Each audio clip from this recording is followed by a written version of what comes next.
Stampers, it's Kim Vogel with the Basement Bunch Stampers, and I'm here for another Terrific Tuesday video. And today I'm going to do a third video showcasing some of the same product that I've been using the last 2 weeks, but I want to show you how you can kind of interchange some of the product. So the last couple of weeks I've been sharing projects with you that I created using the Pop of Petal bundle. Now remember, this bundle you can get for $36 in Clearmount stamp. And last week I shared with you the Healing Hug stamp set. This is a $21 stamp set. And today I'm going to be pairing the two together to create another fun card. And this time I'm going to show you how I laid 2 of those flowers together to create a little bit of a bigger flower versus just layering one together. And I'm going to show you some ribbon that has been around for about a year now in our catalog that I've never used. I've had it for a while, never used it. And so I thought it was time to pull it out and use it for this card. So let me show you what I used today to create this card. I started with a piece of Mossy Meadow cardstock. This is it was an in color a couple years ago, and it's now come back into our permanent collection, and it's in our core colors. So I'm really excited. This piece is cut 5.5 by 8.5, and you're going to fold it in half or score it at 4 1/4 and fold. And next I have a piece of Calypso Coral cardstock, and I really like these two paired together as well. This mat is cut 5 1/4 by 4. And finally I have a piece of Very Vanilla, and this Very Vanilla is cut 5 by 3 3/4, and I use that Climbing Vine embossing folder to once again emboss this. But I really like the fact that this embossing folder kind of looks similar to one of the stamped images in the Pop of Petal stamp set. Now this Climbing Vines embossing folder is new, and it's also $8.50, so not too bad. And if you go refer back to my blog post, and I have my blog post in the description of this video, I have linked in there all of the products that I've used to make it very easy for you to purchase some of these products for you to be able to duplicate this project. So what I'm going to do is I'm going to start by adhering these two together, and then I'm going to show you how I adhere my ribbon. And again, I'm using Very Vanilla instead of the Whisper White. I think that that's just a really more subtle look to this card, and that's kind of what I was looking for.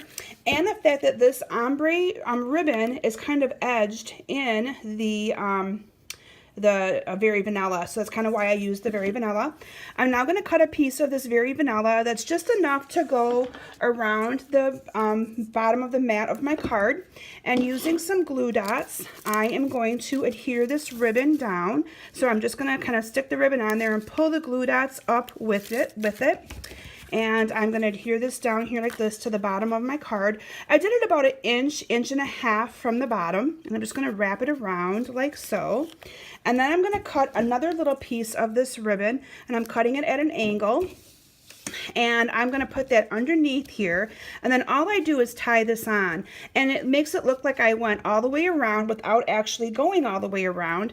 And the reason why I do it this way, 2 reasons. 1, it doesn't use as much ribbon. Actually, 3 reasons. 2, I can't tie a bow very good at all. And 3, what I like is that you then have this little knot here, this little add-on that you can slide wherever you would like to have it go. And you can kind of move it out of the way if it's not where you want it.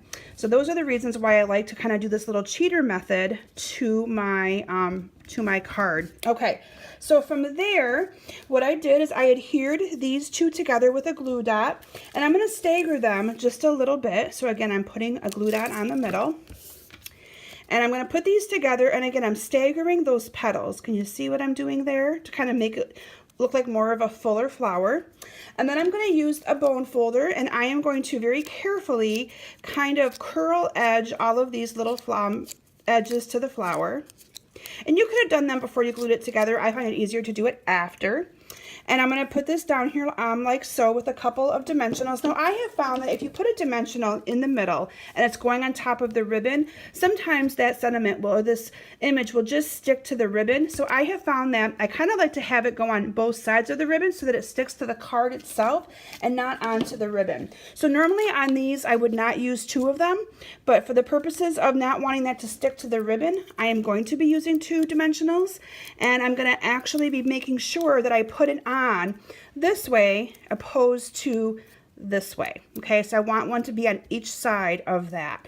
So this way it sticks to the card and not to the ribbon. Hope you found that as a useful tip as well, because I know sometimes you glue stuff down and you're like, oh, it's not very secured.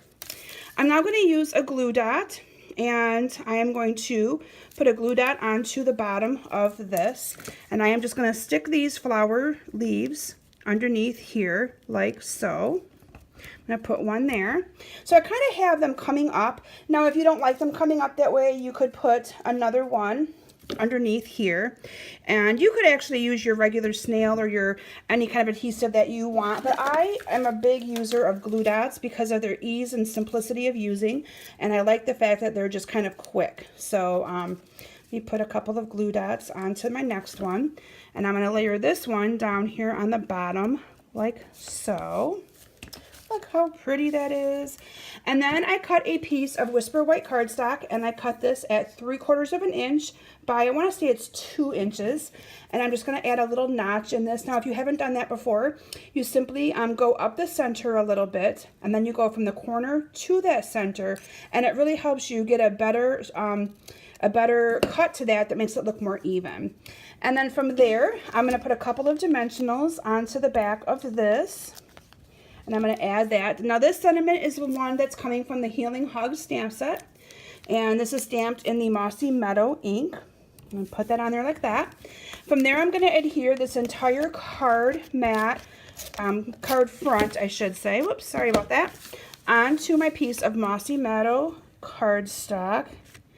And then I didn't bring my rhinestones over here, but you would go ahead and top this off with the rhinestone here in the middle, and I also put one there on the end, and you have a gorgeous, beautiful card that I created using both of those products. And I think that the flower, by layering it like this, it gives you a totally different look than layering them separate. But I love it. I love that this is so simple to put together. And I also, on my video a couple weeks ago, provided a tip on how to make sure when you stamp these images, how you can line them up inside of your punch. So if you haven't checked out that video yet, I encourage you to look back a couple weeks ago, and also check it out on my blog if you can't find it on YouTube. My blog is kimsbasementbunch.com, and I encourage you to join my mailing list if you haven't already joined it, because you're missing out lots of fun if you have not done so yet. I post Tuesday videos, and I do a newsletter every Tuesday. On Thursdays, I do Touch Base Thursdays in my Facebook group. Search for Kim Vogel's Basement Bunch Stampers. And then I also do free tutorials on Friday. So every Friday you get an inspirational email sent to your inbox, and that email is exclusive to those that are on my mailing list. So I encourage you to look for me and engage in my groups and engage in my social media platform, and I look forward to seeing you and hearing from you. Have a great week. Bye.